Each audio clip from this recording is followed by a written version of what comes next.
Hello house this? నేనమ్మా ప్రశాంత్ ఫాదర్ని మాట్లాడుతున్నా. హాయ్ అంకుల్, బాగున్నారా? ప్రశాంత్ కండిషన్ ఏం బాగాలేదు, చాలా సీరియస్గా ఉంది. మిమ్మల్ని అందరినీ చూడాలంటున్నాడు.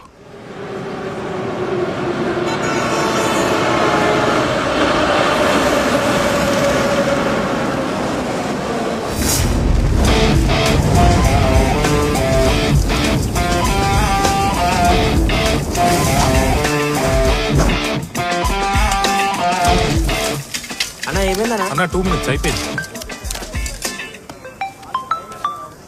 హలో, ఇన్ని రోజులకు గుర్తొచ్చిందారా? అరే నీకు మ్యాటర్ తెలిసిందా? ఏం మ్యాటర్ రా? ప్రశాంత్ గారి హెల్త్ బాగాలేదంటరా. వాళ్ళ ఫాదర్ కాల్ చేసిండు, రేపు మనల్ని ఒకసారి ఇంటికి రమ్మని చెప్పారు.